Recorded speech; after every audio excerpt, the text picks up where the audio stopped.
In America, the top 1% held about 31.7% of total household wealth in the third quarter of 2025. That number sounds unfair, and maybe it is.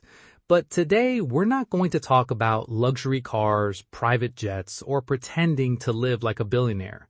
Because managing money like the 1% does not mean spending like the 1%. It means thinking differently. Most people manage money based on survival. Bills come in, salary comes in, money goes out. Then whatever is left becomes savings, spending, or stress. But wealthy people usually manage money like a system. They know what comes in, they know what goes out, they know what they own, they know what they owe, and most importantly, they make sure their money is not just being spent, it is being directed. So in this video, we're going to break down how to manage your money like the 1%, even if you are not rich yet. Welcome to the Money Canvas, where we break down money, investing, and personal finance in a simple and practical way. And if this video helps you see money differently, a like and subscribe would really help the channel grow. Let's start. Step 1. Stop managing money emotionally. The first rule is simple. Stop managing money based on feelings. Most people do not lose control of money because they are stupid. They lose control because money becomes emotional. You feel stressed, so you spend. You feel tired, so you reward yourself.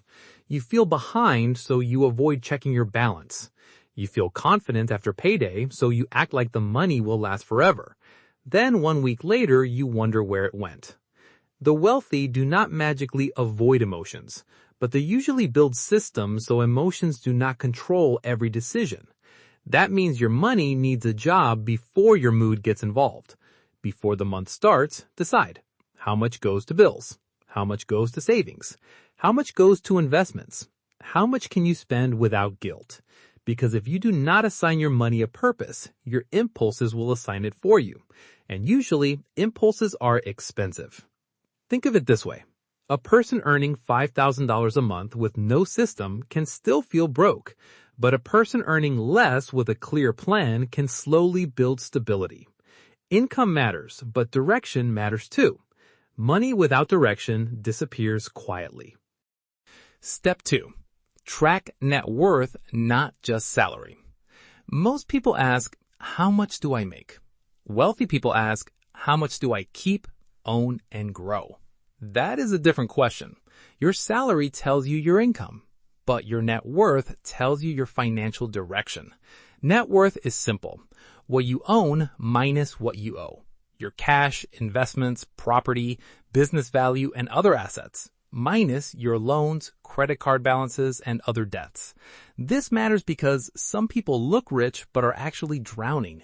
New phone, new car, expensive dinners, nice clothes, but behind the scenes, everything is borrowed. On the other hand, someone may look simple, but they are quietly building assets every month. That is why managing money like the 1% means checking the scoreboard. And the scoreboard is not lifestyle, it is net worth. Once a month, write down your savings, your investments, your debts, your total net worth. You do not need a complicated spreadsheet at first. You just need awareness, because what gets measured gets noticed, and what gets noticed gets improved. Step 3. Pay yourself before you pay your lifestyle. Here is where many people get trapped. They save whatever is left after spending, but usually nothing is left. The better system is to pay yourself first. Not after the bills, not after shopping, not after eating out. First.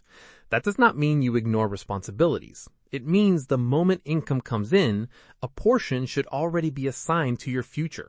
Savings, investments, debt payment, emergency fund, whatever your priority is. This is important because the default lifestyle of most people expands automatically. When income increases, spending increases. Better food, better phone, better subscriptions, better vacations. Nothing wrong with enjoying life, but if every raise becomes a lifestyle upgrade, your future does not benefit from your progress. Let's say 2 people both get a raise. Person A immediately upgrades everything. Bigger spending, more convenience, more monthly payments. Person B also enjoys a little bit, but automatically invests part of the raise. After 1 month, the difference may look small. After 5 years, it becomes obvious. The point is not to suffer. The point is to make sure your future self gets paid too. Because if your lifestyle gets paid first every month, your wealth will always wait at the back of the line. Step 4. Use debt carefully because debt can build or break you. The 1% often uses debt, but not the way most people use debt. That is the important difference. Debt can be a tool, but it can also become a trap. The difference is purpose, cost, and control. Bad debt usually buys things that lose value or disappear quickly. Consumer debt, high-interest credit cards, installments for things you cannot really afford, borrowing just to maintain an image. That kind of debt makes your future income weaker because part of tomorrow's money is already spent today. Good debt, on the other hand, is usually connected to something productive. Education that improves income, a business that generates profit, property that produces cash flow. Debt used carefully for assets, not just appearances. But even good debt can become dangerous if the numbers do not work. So the question is not just, can I borrow? The better question is, will this debt make me stronger or weaker? Will it produce income? Will it reduce costs? Will it increase my long-term value? Or am I just buying something because I do not want to wait? That one question can save you from years of financial stress, because debt is not automatically evil, but uncontrolled debt is expensive freedom. It lets you enjoy something now, then charges your future self for it later. Step 5. Protect yourself before you chase big returns. This part is not exciting, but it is necessary. Before trying to get rich, protect yourself from getting wiped out. The Federal Reserve reported that in 2024, 63% of U.S. adults said they could cover a $400 emergency expense using cash or its equivalent. That also means a large number of people would struggle, borrow, sell something, or use credit for a small emergency. And this is why an emergency fund matters. Not because it makes you rich, but because it stops one problem from becoming 5 problems. A car repair becomes credit card debt. A medical bill becomes missed payments. A job loss becomes panic. A small emergency becomes a financial chain reaction. Wealthy people understand risk. They do not only ask, how much can I earn? They also ask, what can destroy my plan? That is why protection matters. Emergency fund, insurance, avoiding high-risk decisions you do not understand, not putting all your money into one investment, not betting your whole future on one trend. Because building wealth is not just about speed, it's also about survival. You cannot compound money if you keep getting forced to restart. Step 6. Own assets, not just income. This is one of the biggest mindset shifts. Most people depend only on income from work. You trade time, you get paid. You stop working, income stops. But the wealthy usually focus on ownership. They own assets, stocks, businesses, real estate, funds, intellectual property, equity, things that can grow, produce income, or increase in value over time. That does not mean you need to become a millionaire tomorrow. It starts small. Maybe you invest consistently in a broad index fund. Maybe you build a side income. Maybe you improve your skills so your earning power grows. Maybe you start creating something that can earn beyond your working hours. The key idea is this. Do not only ask, how can I earn more?